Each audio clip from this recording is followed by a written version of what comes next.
If you are a woman who has experienced a UTI, you are not alone. Over half of all women have a UTI at least once in their lifetime. Why are UTIs so prevalent? Why do UTIs keep coming back after treated with antibiotics?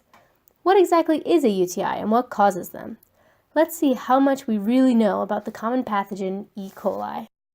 Urinary tract infections, or UTIs, include the following symptoms: pelvic pain, frequent urination, urgent urination, a burning sensation when urinating, blood in the urine, and/or pain with sexual intercourse.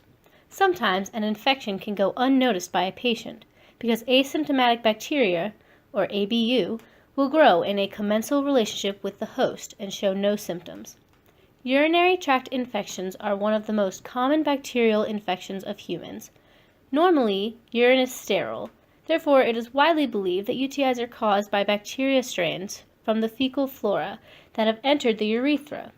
Over 50% of women will experience a UTI in their lifetime, most likely because the urethra is shorter in women than in men. And bacteria originated from outside the body can grow and reach the bladder easier.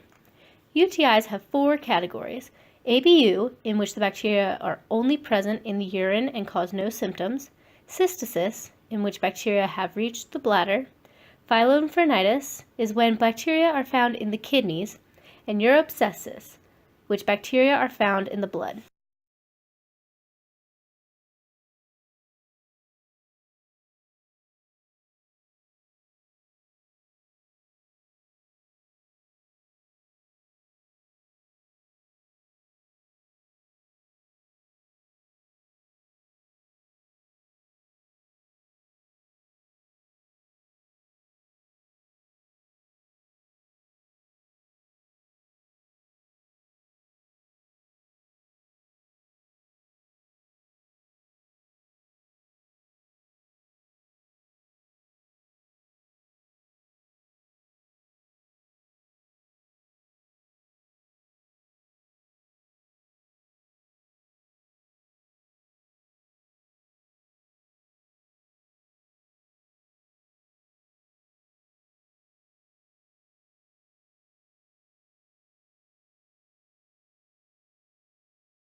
Escherichia coli is the cause of more than 80% of all UTIs.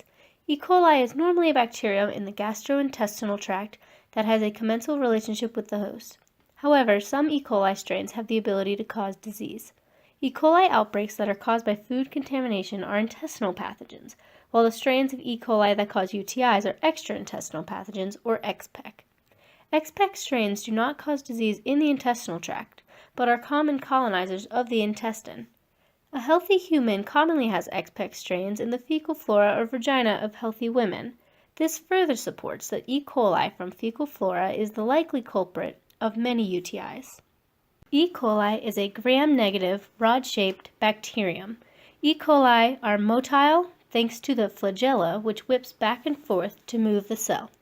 E. coli, being motile, found in fecal matter, and are commonly found in the vagina of healthy women, makes it very easy for them to cause UTIs in women via fecal matter.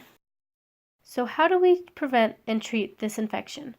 Wiping front to back after using the bathroom will decrease risk of fecal matter entering the urethra. In general, keeping the area clean will also prevent the spread of harmful bacteria. Peeing after sex can also reduce the risk of getting a UTI because it flushes out the urinary tract and any bacteria that may have made their way into the body. In addition, drinking plenty of water will make you use the bathroom more, which in turn helps flush out any lingering bacteria. After diagnosed with a UTI, you should continue these good habits. In addition, doctors will prescribe antibiotics almost immediately after a patient tests positive for a UTI. Antibiotics will normally kill the pathogenic bacterium and the symptoms should decrease. However, sometimes they don't.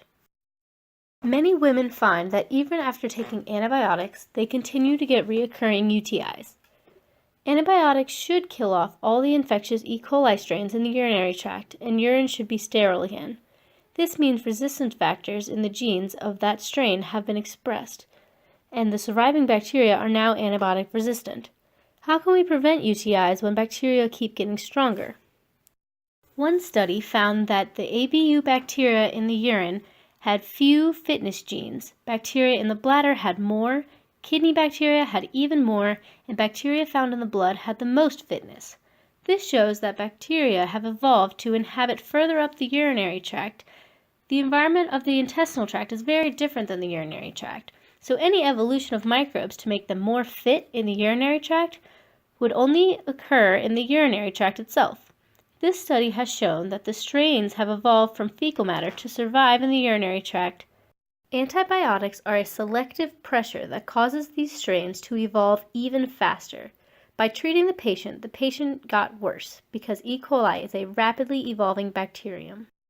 This video is from a Harvard Medical School study that shows E. coli growth under different antibiotic conditions. The outsides of the mega petri dish, agar, have no antibiotics, and the dosage of antibiotic increases towards the middle of the dish. As you can see, the E. coli grew in the non-antibiotic media only because that is where they could survive. After just a few days, a mutant strain appeared on the antibiotic media. This strain has developed an antibiotic resistance, and E. coli continue to spread throughout the low antibiotic region. It doesn't take long for the bacteria to mutate again in order to survive the higher dosage of antibiotics in the next region. This shows how rapidly E. coli mutate to become antibiotic resistant in the lab. Imagine how rapidly E. coli can mutate in a human host. When doctors prescribe more and more antibiotics for UTIs, the infectious E. coli in many women only gets stronger. What will happen if E. coli becomes too strong for the next antibiotic? E. coli is a bacterium that learns as we fight it. To treat UTIs, more research must be done on how to stop E. coli infections, because antibiotics are not working. How much do we really know about this common pathogen? We have just barely scratched the surface of E. coli and its potential.